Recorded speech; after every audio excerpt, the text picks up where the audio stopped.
نحمده ونصلي على رسوله الكريم اما بعد اعوذ باللہ من الشیطان الرجیم بسم اللہ الرحمن الرحیم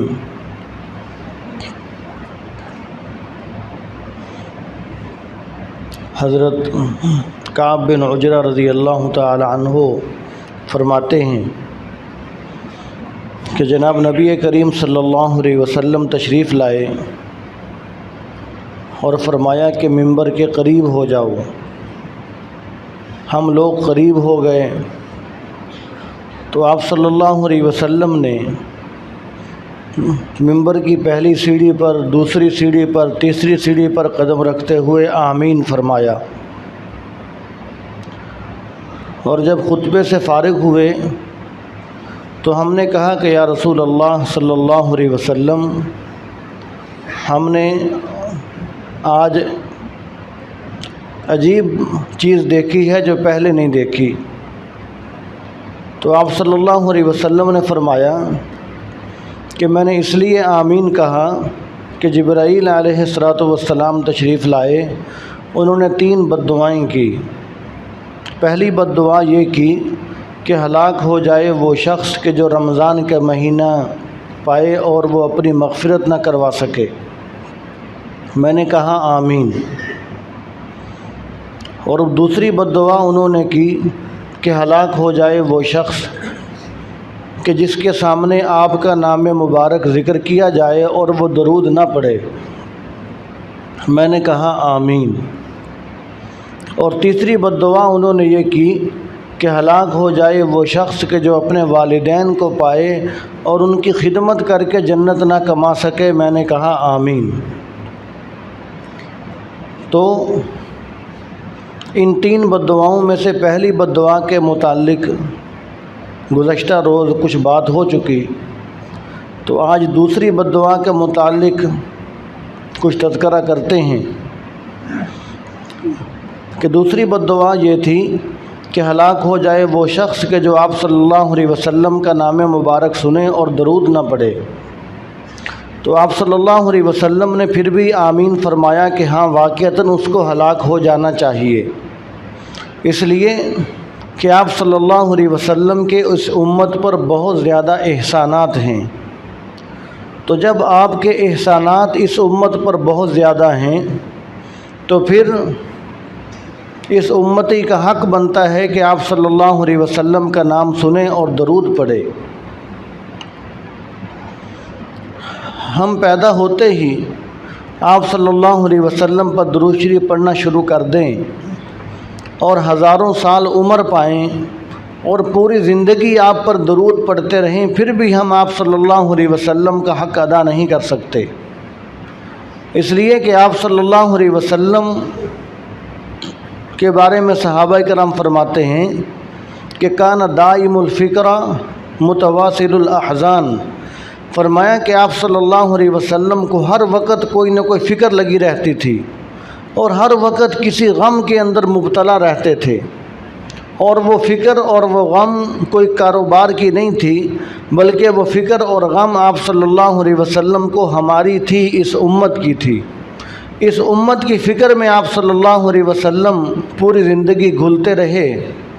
اور آپ صلی اللہ علیہ وسلم کی وجہ سے، آپ کی برکت سے آج ہم سلامت ہیں، ورنہ نہ ہماری شکلیں سلامت ہوتی اور ہم کب کے عذاب کے اندر مبتلا کر دیے جاتے۔ پہلی امتوں کے اوپر عذاب آیا تو جن گناہوں کی وجہ سے ان امتوں پر عذاب آئے، تو وہ کون سا گناہ ہے کہ جو اس امت کے اندر نہیں ہو رہا؟ وہ سارے گناہ اس امت کے اندر ہو رہے ہیں۔ آج ہم پر عذاب کیوں نہیں آ رہا؟ صرف حضور صلی اللہ علیہ وسلم کی برکت کی وجہ سے۔ تو جب آپ صلی اللہ علیہ وسلم کی دعائیں ہمارے پیچھے ہیں، آپ کا پوری زندگی رونا گڑ گڑانا ہمارے پیچھے ہے، تو پھر اس امت کا بھی حق بنتا ہے کہ جب آپ صلی اللہ علیہ وسلم پوری زندگی ہمیں نہیں بھولے، تو پھر ہمارا بھی حق بنتا ہے کہ آپ کا نام آئے تو سنتے ہی فوراً ہمارے لبوں پر درود آ جائے۔ اور جب ہم درود شریف پڑھیں گے تو اس کے اندر یہ نہیں کہ آپ صلی اللہ علیہ وسلم کو ہمارے درود شریف کی کوئی ضرورت ہے، آپ کو ہمارے درود کی کوئی ضرورت نہیں، اس لیے کہ اللہ تعالیٰ اور اس کے فرشتے تو پہلے سے ہی آپ صلی اللہ علیہ وسلم پر درود شریف پڑھ رہے ہیں۔ ہم درود شریف اس لیے پڑھیں گے کہ ہمیں ضرورت ہے کہ درود شریف پڑھنے کی برکت سے ہمارا کام بن جائے گا، ہمارے گناہ معاف ہو جائیں گے، ہمارے درجات بلند ہو جائیں گے، اور ہمارا جو مرتبہ ہے وہ اللہ تعالیٰ کے ہاں بلند ہو جائے گا۔ تو اس لیے ہمیں اس بات کی ضرورت ہے کہ ہم آپ صلی اللہ علیہ وسلم پر درود پڑھیں۔ اور اللہ تبارک و تعالیٰ نے قرآن پاک کے اندر جب یہ درود شریف کا حکم دیا تو سارے حکموں سے ہٹ کر ایک انداز اختیار فرمایا۔ پورے قرآن پاک کے اندر پورے دین کے بارے میں کہیں نہیں کہا گیا کہ اللہ تعالیٰ نماز پڑھتے ہیں تم بھی نماز پڑھو، اللہ تبارک و تعالیٰ یہ عمل کرتے ہیں تم بھی یہ عمل کرو۔ ایک واحد عمل درود شریف ہے کہ اللہ تبارک و تعالیٰ نے ارشاد فرمایا کہ ان اللہ و ملائکتہ یصلون علی النبی، کہ اللہ تعالیٰ اور اس کے فرشتے نبی صلی اللہ علیہ وسلم پر درود پڑھتے ہیں۔ یا ایھا الذین آمنوا صلوا علیہ وسلموا تسلیما، اے ایمان والو تم بھی آپ صلی اللہ علیہ وسلم پر درود و سلام پڑھو۔ تو یہ ایسا برکتوں والا عمل ہے کہ اس عمل کے اندر اللہ تبارک و تعالیٰ بھی ہمارے ساتھ شریک ہیں۔ تو یہ عمل کے جو پہلے سے ہی اللہ تبارک و تعالیٰ کر رہے ہیں، تو اس میں ہماری سعادت ہے کہ ہم بھی اس عمل کے اندر شامل ہو جائیں۔ تو آپ صلی اللہ علیہ وسلم پر درود پڑھنے کی برکت سے اللہ تبارک و تعالیٰ جب آدمی ایک مرتبہ درود پڑھتا ہے تو اللہ تعالیٰ 10 رحمتیں نازل فرماتے ہیں، 10 گناہ معاف کرتے ہیں، 10 درجے بلند فرماتے ہیں۔ تو اس لیے ہمارا امتیوں کا اس میں فائدہ بھی ہے کہ ہم آپ صلی اللہ علیہ وسلم پر درود شریف پڑھیں گے تو اس میں ہمارا فائدہ ہے، ہم پر رحمتیں نازل ہوں گی، گناہ معاف ہوں گے، درجات بلند ہوں گے۔ اور اگر درود شریف نہیں پڑھیں گے تو آپ صلی اللہ علیہ وسلم نے ارشاد فرمایا کہ بخیل آدمی، کنجوس آدمی جنت میں نہیں جائے گا۔ صحابہ کرام نے پوچھا کہ یا رسول اللہ بخیل کنجوس کون ہے؟ فرمایا کہ بخیل اور کنجوس وہ شخص ہے کہ جو میرا نام سنے اور مجھ پر درود نہ پڑھے۔ فرمایا کہ وہ شخص بخیل ہے، فرمایا کہ وہ شخص کنجوس ہے، فرمایا کہ ایسا شخص جنت میں نہیں جائے گا۔ تو اس لیے ہمیں چاہیے کہ جب ہم درود شریف پڑھیں گے تو ہم اس وعید سے بھی بچ جائیں گے۔ اور آپ صلی اللہ علیہ وسلم کو اتنی خوشی ہوئی کہ جب اللہ تبارک و تعالیٰ نے اس امت کو درود پڑھنے کی فضیلت سنائی آپ صلی اللہ علیہ وسلم کے واسطے سے، تو آپ صلی اللہ علیہ وسلم کو بڑی خوشی ہوئی۔ حضرت عبد الرحمن بن عوف رضی اللہ تعالیٰ عنہ فرماتے ہیں کہ آپ صلی اللہ علیہ وسلم کے ساتھ ہم میں سے کوئی نہ کوئی صحابہ اکثر رہتے تھے تاکہ کوئی بھی خدمت کا موقع ملے تو ہم سعادت حاصل کر لیں۔ تو حضرت عبد الرحمن بن عوف رضی اللہ تعالیٰ عنہ فرماتے ہیں کہ آپ صلی اللہ علیہ وسلم ایک مرتبہ ایک جنگل کی طرف، ایک خالی جگہ کی طرف تشریف لے گئے، اور فرماتے ہیں کہ آپ اکیلے جا رہے تھے، میں بھی پیچھے پیچھے چل پڑا کہ شاید کوئی خدمت کا موقع ہوگا تو میں سعادت حاصل کر لوں گا۔ تو وہاں آپ صلی اللہ علیہ وسلم گئے اور آپ نے بہت لمبا سجدہ کیا۔ پہلے تو میں دور کھڑا دیکھتا رہا، پھر میں قریب آ گیا،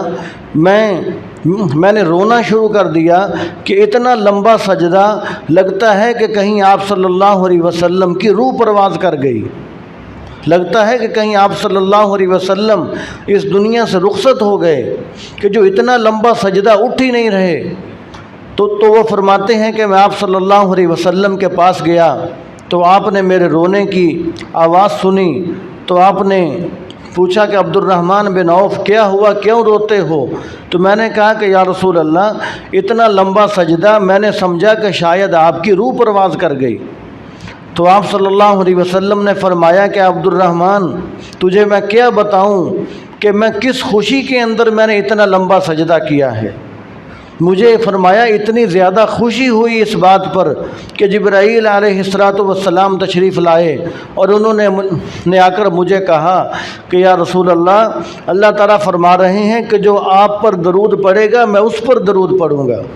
جو آپ پر سلام پڑھے گا میں اس پر سلام کہوں گا، میں اس پر سلام کہوں گا۔ تو اللہ تبارک و تعالیٰ کی یہ بات سن کر مجھے اتنی خوشی ہوئی کہ آپ صلی اللہ علیہ وسلم پر درود پڑھنے والوں پر اللہ تعالیٰ درود پڑھ رہے ہیں، آپ پر سلام بھیجنے والوں پر اللہ تعالیٰ سلام بھیج رہے ہیں۔ فرمایا کہ میں نے جب اپنی امت کا اعزاز دیکھا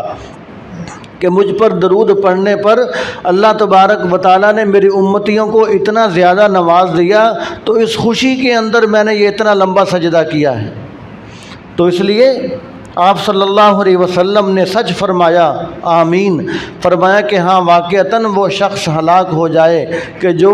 میرا نام سنے اور وہ درود نہ پڑھے، اس لیے کہ درود پڑھنے کی برکت سے اللہ تبارک و تعالیٰ بہت زیادہ نوازتے ہیں۔ تو یہ کیسا بدبخت ہے کہ جو چند لمحات اپنے لبوں کو، اپنی زبان کو حرکت نہیں دے رہا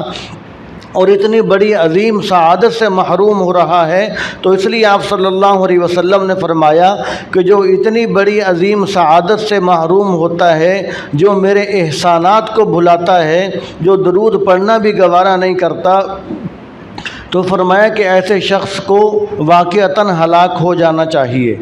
تو اس لیے ہمیں چاہیے کہ جب بھی آپ صلی اللہ علیہ وسلم کا نام ہمارے کانوں میں پڑے تو ہر مسلمان کو چاہیے کہ فوراً اس کے لبوں پر درود شریف جاری ہو جائے، اگر زیادہ لمبا نہیں تو کم از کم صلی اللہ علیہ وسلم آدمی اتنا ہی درود شریف پڑھ لے۔ اور پھر درود شریف کی بڑی برکات ہیں، جب آدمی درود شریف پڑھے گا تو پھر اطمینان اور سکون آدمی کو نصیب ہوگا۔ تو دعا ہے کہ اللہ تبارک و تعالی ہمیں عمل کرنے کی توفیق عطا فرمائے۔